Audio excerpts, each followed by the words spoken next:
Hello दोस्तों, good evening. फिर से एक बार आप लोगों को जेपीएससी विद अमन के चैनल पे स्वागत है। आज का जो क्वेश्चन है वो देख सकते हैं, राष्ट्रवाद की परिभाषा दे एवं राष्ट्रवाद के गुण एवं दोष के बारे में आप लोगों को बताना है। तो इस क्लास में आप लोगों को बता दें, अगर इस क्लास का अगर आपको पीडीएफ प्राप्त करना है तो आप लोग जाइए JPSC with Aman Telegram channel पर, यहाँ से आप लोगों को पीडीएफ मिल जाएगा। और इससे पहले बता दें कि इस क्लास का हम लोग कॉपी वाला क्लास ले चुके हैं। ये क्वेश्चन हमको बहुत अच्छा लगा, इसलिए हम इसको बोर्ड पे भी समझाने का कोशिश कर रहे हैं। अगर आप लोगों को समझ में आएगा तो कोई क्वेश्चन जो होगा जो हम आप लोगों को बताएंगे बोर्ड पे, ठीक है। चलिए, सबसे पहले देखिए, आपको देखना समझना है ये राष्ट्रवाद। तो राष्ट्रवाद क्या होता है? तो राष्ट्रवाद का मतलब आप लोगों को सबसे पहले समझना है, ठीक है। तो राष्ट्रवाद जो होता है ना, इसका इंग्लिश में बोलते हैं नेशनलिज्म।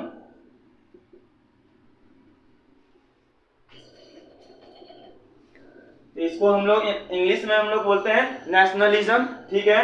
और आपको बता दें, ये दो शब्दों से मिलकर बना हुआ है। जो राष्ट्रवाद जो होता है ये दो शब्दों से मिलकर बना हुआ है। पहला है राष्ट्र, दूसरा है वाद। तो राष्ट्र कहने का मतलब होता है, आप लोगों को बता दें, राष्ट्र कहने का मतलब होता है या तो बोलिए जन्म स्थान, आप लोग बोल सकते हैं जन्म स्थान, या तो कोई भी देश की बात करिए जिस देश में आप रहते हैं, ठीक है।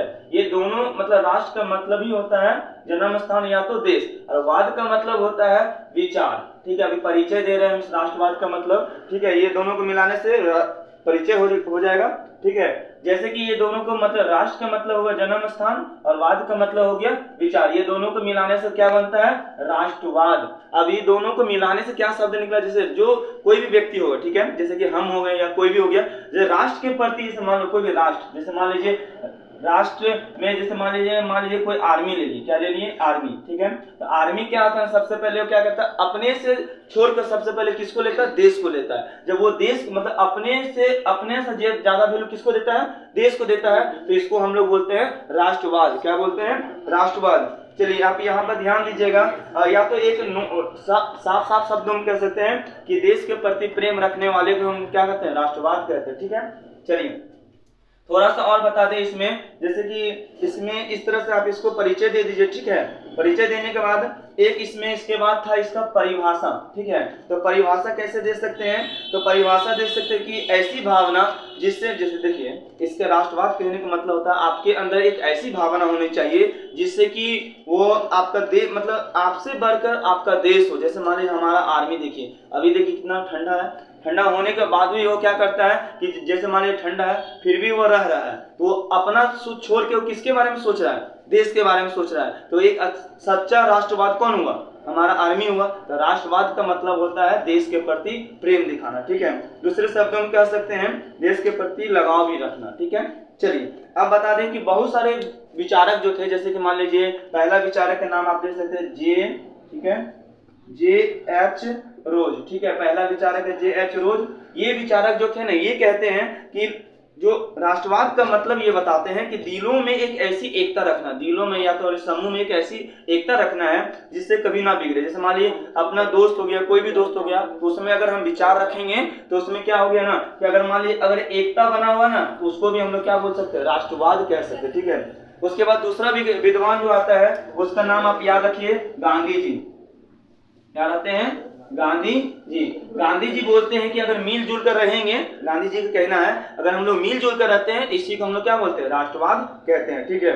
आगे देखिए, दूसरा थर्ड विद्वान जो था इसको परिभाषित किए थे, उनका नाम था ग्लेनर, ठीक है। गिलेनर क्या बोलते हैं? इनका कहना है कि ये जो एक राष्ट्रवाद जो होता है, एक राजनीतिक विचार जो होता है, ये राजनीति के प्रति मतलब राजनीतिक विचार होता है और ये राजनीति के प्रति ज्यादा ध्यान देता है, ठीक है। ये गिलेनर के अनुसार, मतलब आपको बता दीजिए पहला विद्वान क्या बताएं?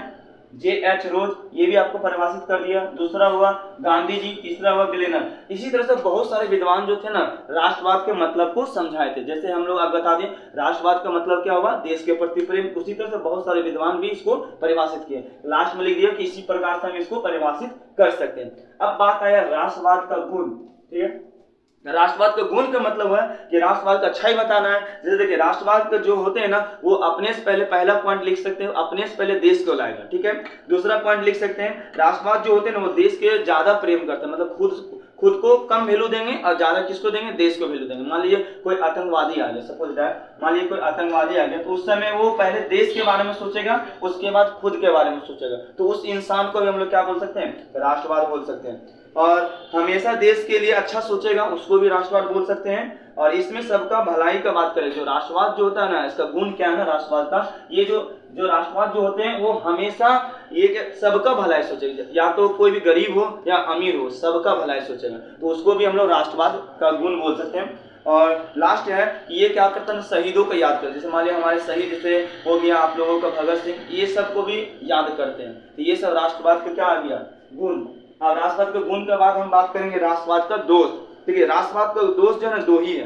पहला दोष है अशिक्षित, मतलब अशिक्षा, जिसके पास शिक्षा की कमी हो। ठीक है, अशिक्षा हो गया, अज्ञानता हो गया, मतलब जैसे मान लीजिए कोई भी इंसान है, उसके पास शिक्षा ही कम है, मान लीजिए शिक्षा की कमी है, तो वो क्या करेगा, तो वो देश के राष्ट्रवाद तो बन जाता है, लेकिन कभी कभी वो बीच में ना कोई भी प्रॉपर इंसान के लिए काम करने लग जाता है, मतलब कोई व्यक्तिगत स्वप्रिय देने लगता है, तो इससे क्या होता है, ये पहला आपका दोष हो गया। दूसरा कि जातिवाद करने लग जाता है, तो जातिवाद मतलब मान लीजिए कोई यादव है, कोई राजपूत है, इसमें क्या कर देगा, बंटवारा कर देगा, या राजपूत नेता है तो राजपूत को ही काम करेगा, यादव है तो यादव का ही काम करेगा, तो इस तरह से क्या करेगा ना, तो ये जातिवाद में बांट देगा, तो ये राष्ट्रवाद का क्या होता है, दूसरा दोष होता है। ठीक है, तो इसी प्रकार से हम लोग क्या कर देंगे, राष्ट्रवाद को वर्णन कर देंगे। देखिए आपको बता दें, इसके बाद मैं आपको इसका विशेषता बता देते हैं। क्या बता देते थे, विशेषता। तो विशेषता कहने का मतलब क्या होता है ना, जैसे मान लीजिए पहला इसमें एक राष्ट्र, मतलब जितने भी आदमी होंगे ना, सभी को एक राष्ट्र के बारे में सोचेगा, मतलब जैसे मान लीजिए हम लोग सब हैं, सब लड़का लोग रहेंगे, दोस्त लोग रहेंगे,